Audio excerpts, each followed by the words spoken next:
ಅಂದ್ರೆ ಬಹಳ ಸ್ಟ್ಯಾಂಡರ್ಡ್ ಆಗಿರುವಂತದ್ದು, ಒಳ್ಳೆ ಗುಣಮಟ್ಟ ಇರತಕ್ಕಂತ ಹೆಲ್ಮೆಟ್. ಅದನ್ನ ಪ್ರಾರಂಭದಲ್ಲಿ ಅವ್ರು ಅನ್ಕೊಂಡಿದ್ದು ಬರೀ 10-20 ಸಾವಿರ ಕೊಡೋಣ ಅಂತ. ಈಗ ವೇದಿಕೆ ಮೇಲೆ ಹೇಳ್ತಾ ಇದ್ರು, ಒಂದು ಪಂಚಾಯಿತಿಗೆ 1,000-2,000 ಬೇಕಾಗ್ಬೋದು, 40,000 ಆದ್ರೂ ಪರವಾಗಿಲ್ಲ, ನಾನು ಕೊಡ್ತೇನೆ ಬಾಗೇಪಲ್ಲಿ ಕ್ಷೇತ್ರಕ್ಕೆ. ಇಲ್ಲಿ ನೋಡಿ, ಇವತ್ತು 2 ಪಂಚಾಯಿತಿಯಲ್ಲಿ ಯಾವ ಮದುವೆಗೂ ಇಷ್ಟು ಜನ ಸೇರಲ್ಲ, ಇಷ್ಟು ಗಾಡಿಗಳು, ಅಷ್ಟು ಗಾಡಿಗಳಿದೆ ಇಲ್ಲಿ. ಯಾರಾದ್ರೂ ನೋಡಿದ್ರೆ ಇದು ಯಾರಪ್ಪ ದೊಡ್ಡ ಮದುವೆ ನಡೀತಾ ಇದೆ ಅಂತ. ಆದ್ರೆ ನನಗೊಂದು ಸಂತೋಷ, ಇಷ್ಟು ಜನ ನೀವು ಬಂದಿದ್ದೀರಲ್ಲ ಹೆಲ್ಮೆಟ್ ತಗೊಳ್ಳೋದಿಕ್ಕೆ, ಅಂದ್ರೆ ನಿಮ್ ಬಗ್ಗೆ ನೀವೆಲ್ಲ ಕೂಡ ಹುಷಾರಾಗಿದ್ದೀರಿ. ನೀವೆಲ್ಲ ಇವತ್ತು ಅರ್ಥ ಮಾಡ್ಕೊಂಡಿದ್ದೀರಿ ಹೆಲ್ಮೆಟ್ ನ ಅವಶ್ಯಕತೆ ಏನಿದೆ ಅನ್ನುವಂಥದ್ದು. ಅದು ಬಹಳ ಮುಖ್ಯ. ನಿಮ್ಗೆಲ್ಲ ಅರ್ಥ ಆಗಿದೆ ಅಲ್ಲ? ಈಗ ನಿಮ್ ಮಕ್ಕಳಾಗ್ಲಿ ಯಾರೇ ಆಗ್ಲಿ ಮನೆಯಿಂದ ಇಕ್ಕಡೆ ಅಂಗಡಿ ತಕ್ಕ ಪೈಯಕ್ಕೆ ಎಂಟಕಪ್ಪ ಹೆಲ್ಮೆಟ್ ಅಂತಾರೆ, ಆಡೇ ಸರ್ಕಲ್ ಬೈಡ್ಸಿಟ್ಟ ಈತ ನಿಂಕ ಅದು ಕ್ರಾಸ್ ಸೇಸಕ್ ಅಂತೇನಪ್ಪ ಅಂತ.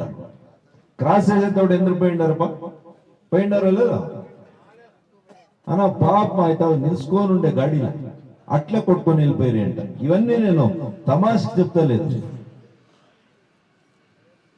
నా అనుభవంతో వచ్చిండే అట్లా సంగతి. ఇవన్నీ కూడా నడిచిండే అట్లా మన క్షేత్రం. ಅದಕ್ಕೆ ನಾನು ಹೇಳುವಂಥದ್ದು, ನೀವೆಲ್ಲ ಕೂಡ ನಿಮ್ಮ ಜಾಗ್ರತೆ, ನಿಮ್ಮ ಆರೋಗ್ಯ, ನಿಮ್ಮ ಪ್ರಾಣ ನಿಮ್ಮ ಕೈಯಲ್ಲಿ. ಹೋಗುವಾಗ ಇನ್ನೇನೋ ಭೂಕಂಪ ಬಂದ್ರೆ ನಮ್ ಕೈಯಲ್ಲಿಲ್ಲಪ್ಪ, ಏನೋ ಕ್ಯಾನ್ಸರ್ ಬಂತಪ್ಪ ನಮ್ ಕೈಯಲ್ಲಿಲ್ಲಪ್ಪ, ಆಯ್ತು. ಗಾಡಿಗಳಲ್ಲಿ ನಾವು ಅಪಘಾತ ಮಾಡ್ಕೊಳ್ಳೋದು ನಮ್ ಕೈಯಲ್ಲಿದೆ ಸಾಕಷ್ಟು. ಹುಷಾರಾಗಿ ಓಡಿಸ್ಬೇಕು, ನಿಧಾನವಾಗಿ ಓಡಿಸ್ಬೇಕು.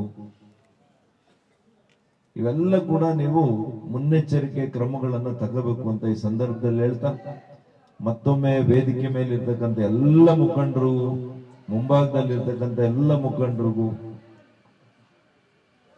ನಮ್ಮ ಮಾಧ್ಯಮ ಮಿತ್ರರಿಗೆ, ಇವಾಗೆಲ್ಲ ಊಟದ ಆಯೋಜನೆ ಕೂಡ ಮಾಡಿದ್ದಾರೆ.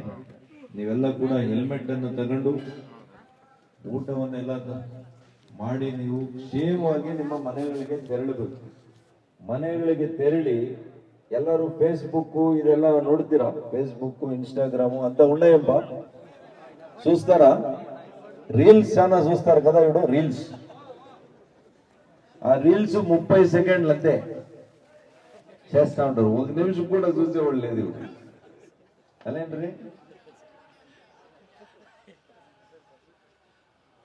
ಹಾಗಾಗಿ ನೀವೆಲ್ಲ ಕೂಡ ಇವತ್ತು ಹೋದ್ಮೇಲೆ ನಾನ್ ನೋಡ್ಬೇಕಪ್ಪ ನೀವೆಲ್ಲ. ಈಗ ನನ್ನ ಫೇಸ್ಬುಕ್ ಎಲ್ಲರಿಗೂ ಗೊತ್ತಿದ್ಯಾ? ಹರಿವರ್ದು ಗೊತ್ತಿದೆ ಅಲ್ವಾ? ನಮ್ಮ ಫೇಸ್ಬುಕ್ ಅಲ್ಲಿ ನೀವು, ನಾನು ಕೇಳ್ತೀನಿ ಈಗ, ಯಾರೆಲ್ಲ ಈ 2 ಪಂಚಾಯಿತಿಯಲ್ಲಿ ಹೆಲ್ಮೆಟ್ ಹಾಕೊಂಡು ಫೋಟೋ ಹಿಡಿಸ್ಕೊಂಡು ನನಗೆ ಕಳಿಸ್ಬೇಕು. ನೀವು ಕಳಿಸ್ತೀರೇನಪ್ಪ? ಈಗ ಸುಮಾರು 2,000ನೋ ಎಷ್ಟು ಕೊಡ್ತೀರಿ ಇವತ್ತು? 3,000ನೋ? 2,000ಕ್ಕೂ ಮೇಲೆ ಈಗ ಹೆಲ್ಮೆಟ್ ಕೊಡ್ತಾರೆ. ಈ 2,000 ಫೋಟೋ ನನಗೆ ಅಪ್ಲೋಡ್ ಆಗ್ಬೇಕು, ನನ್ನ ಫೇಸ್ಬುಕ್ ಕಳಿಸ್ಬೇಕು. ಕಳಿಸ್ತೀರಾ? ಆಗ ನನಗೆ ನಂಬಿಕೆ ಬರ್ತದೆ ನೀವೆಲ್ಲ ಯೂಸ್ ಮಾಡ್ತೀರಿ ಅಂತ. ಆಗ್ಬೋದಾ? ಎಲ್ರಿಗೂ ಧನ್ಯವಾದಗಳು, ಎಲ್ರಿಗೂ ಶುಭಾಶಯಗಳು, ಹೊಸ ವರ್ಷದ ಶುಭಾಶಯಗಳು. ನಮ್ಮೆಲ್ಲರ ಹಬ್ಬ ಅದು, ರೈತರ ಹಬ್ಬ. ಅಲ್ಲೇನಪ್ಪ ಸಂಕ್ರಾಂತಿ? ಸಂಕ್ರಾಂತಿ అంటే ರೈತರ పండుగ. ಎಲ್ಲ ರೈತರಿಗೆ ಸಂತೋಷ ಕೊಡುವಂತ ಒಂದು ಕ್ಷಣ ಮತ್ತು ಒಂದು ಸಮಯ ಅದು. ಯಾಕೆಂದ್ರೆ ನಾವು ಬೆಳೆದಿರ್ತಕ್ಕಂಥ ಬೆಳೆಗಳೆಲ್ಲ ಕೂಡ ಕಟಾವು ಮಾಡಿ ಮನೆಗಳಿಗೆ ತಂದ್ಕೊಂಡಿರ್ತೀವಿ. ಮಾರ್ಕೆಟ್ ಹಾಕುವಂತ ಸಮಯ ಇದೆಲ್ಲ ಕೂಡ. ಅಂದ್ರೆ ಕೈ ತುಂಬಾ ಹಣ ಸಿಕ್ಕುವಂಥದ್ದು ರೈತರಿಗೆ. ಹಾಗಾಗಿ ಎಲ್ಲ ಸಂಕ್ರಾಂತಿ ಹಬ್ಬದ, ಹೊಸ ವರ್ಷದ ಎಲ್ಲ ಶುಭಾಶಯಗಳು ನಿಮಗೆಲ್ಲ ಕೂಡ. ನಿಮ್ಮ ಮನೆಯಲ್ಲಿ ನಿಮ್ಮೆಲ್ಲರಿಗೂ ಕೂಡ ಸಮೃದ್ಧಿ, ಸಂತೋಷ, ಸುಖ, ನೆಮ್ಮದಿ, ಆರೋಗ್ಯ ದೇವರು ದಯಮಾಡ್ಲಿ ಅಂತೇಳಿ ನಾನು ಆಶಿಸಿ ಪ್ರಾರ್ಥನೆ ಮಾಡಿ ನನ್ನ ಮಾತು ಮುಗಿಸ್ತೀನಿ. ನಮಸ್ಕಾರ.